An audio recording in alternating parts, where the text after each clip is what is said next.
vous êtes co-responsable de la communauté Emmaüs d'Alençon. Alors, en quoi consiste votre travail ? Alors, mon travail et celui de mon collègue, du coup, puisqu'on est deux, consiste à accueillir des personnes en situation de grande précarité, à les accompagner dans leur parcours, dans leur projet de vie, et à faire des solidarités. Donc, que ce soit au niveau local, au niveau national, ou voire même au niveau international, certaines fois. Voilà. Donc on rappelle les communautés d'Emmaüs fondées par l'abbé Pierre. Tout à fait. Et oui.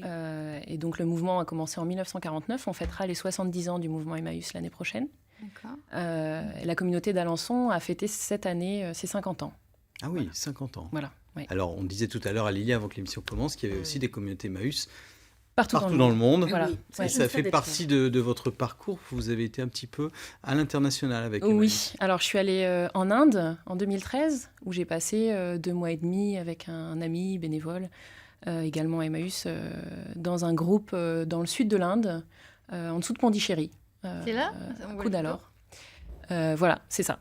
Donc là, c'était pour le Noël indien, la première photo qu'on a vue. Et là, on avait ramené des fils à Scooby-Doo. On a fait des activités avec les filles qui étaient... alors, c'est pas des orphelinats. Hein, C'est vous en sari? Ouais. Oh, bien. Oui, ils aimaient beaucoup me maquiller. Ce matin. Voilà, ils passaient beaucoup de temps à me faire déambuler dans les rues, parce qu'une blanche, c'est... Voilà. Avec les yeux que vous avez, C'est pour ça. un sari, oh là là. Ouais.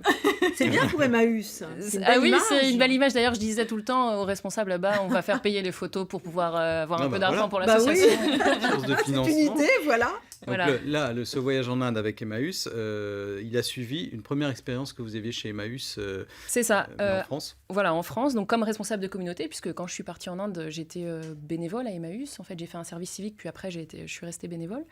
Et donc après, oui, j'ai postulé pour devenir responsable de communauté, donc pour m'investir plus dans le mouvement Emmaüs, donner plus de temps et pouvoir gagner aussi ma vie, parce que voilà, il fallait quand même que j'ai des moyens de subsistance.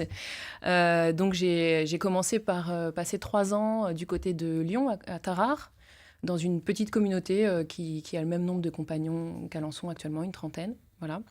À la différence d'Alençon, on n'accueillait pas de famille là-bas, mais...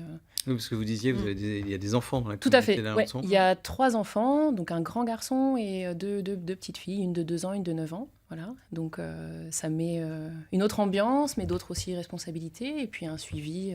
Bon, après, les parents suivent les enfants, évidemment, hein, mais voilà. Et vous aviez fait un parcours d'études qui allait déjà dans le sens de travailler dans la Alors solidarité. oui, j'ai un master dans le management des entreprises de l'économie sociale que j'ai fait au Mans. Après ce master, en fait, j'ai fait un service civique de 8 mois à la communauté du Mans. Et du coup, j'ai repris une année d'études dans la gestion des déchets parce que c'était un secteur porteur et puis pour Emmaüs aussi, en fait.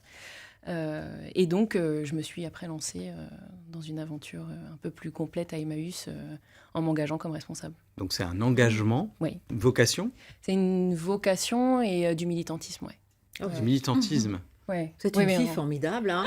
C'est pas... Lily est amoureuse. Ça bien. Venir nous C'est voir bien. Ah sur ouais, la c'est communauté. bien. Ah ouais, Ouais. c'est bien. C'est pas tous les jours. Il y a des simple, jeunes hein, bien.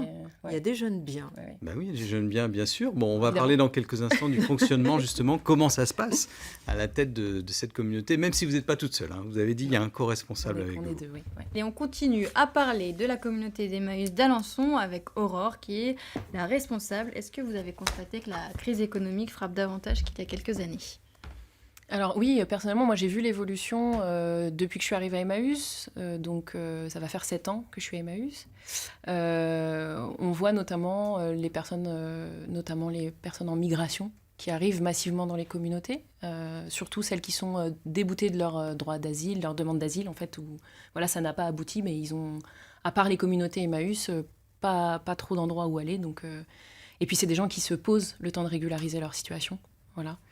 Donc effectivement, mais on est obligé de refuser des gens. Alors c'est ce que j'allais dire, voilà. comment on fait pour entrer dans la communauté d'Emmaüs, pour devenir compagnon? La seule... En fait, on ne pose pas de questions aux gens qui arrivent à Emmaüs. Les gens arrivent et s'ils veulent s'investir comme compagnons, on les accepte. La seule condition, c'est qu'il y ait de la place. Ouais, c'est pas toujours le cas. Malheureusement, aujourd'hui, on refuse plusieurs personnes par jour. Par faute de place, en fait. Pas de volonté, mais de place. Il y a 119 communautés Emmaüs en France. Et on est tous dans le même constat de dire c'est dramatique parce que y a des gens qu'on ne peut pas accueillir et qui malheureusement peuvent se retrouver dehors, quoi. Alors, ça fonctionne comment la communauté Emmaüs? Quel statut ont les compagnons? Ils sont Alors, les compagnons sont pas salariés chez vous? Il n'y a pas de salariés. Enfin, nous, on est salariés évidemment avec mon Oui. collègue, mais ils sont travailleurs solidaires.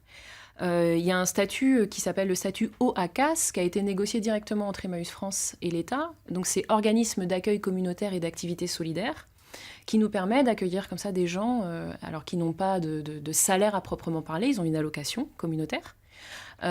Et donc, ils travaillent à la communauté, ils participent à l'activité, parce qu'on ne parle pas de travail étant donné que ce pas des salariés, ils participent à l'activité de la communauté, et en échange, ils sont nourris, logés, et ils ont une allocation communautaire. Alors, l'activité qui constitue la seule ressource d'Emmaüs, hein, C'est ça, il n'y a pas de subvention. c'est ce qu'on connaît, Ouais. c'est-à-dire vous récupérez des meubles souvent C'est qu'on ça. vous donne. Ouais, c'est que des choses qu'on nous donne.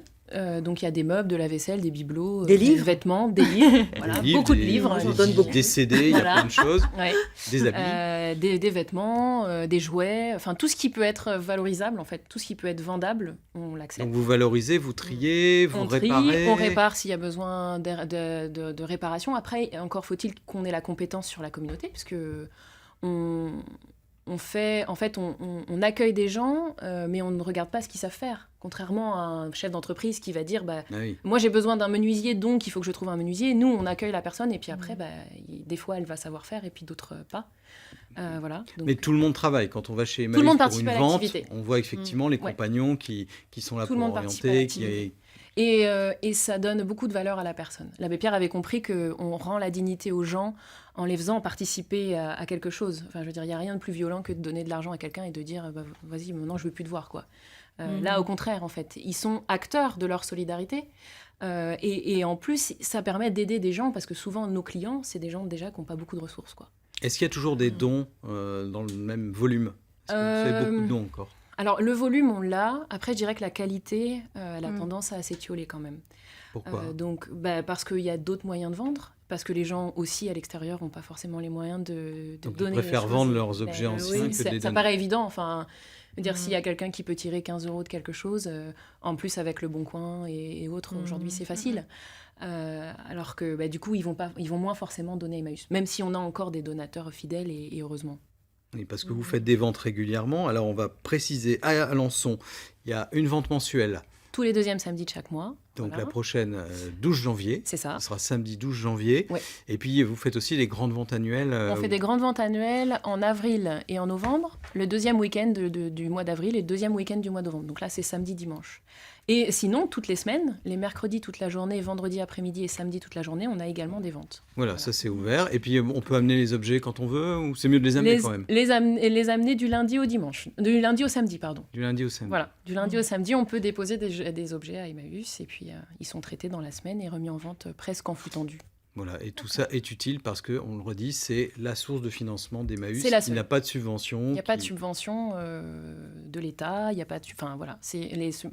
L'abbé Pierre avait aussi compris que l'autofinancement permettait une possible interpellation des pouvoirs politiques si jamais il y avait des choses à dire. Et oui, voilà.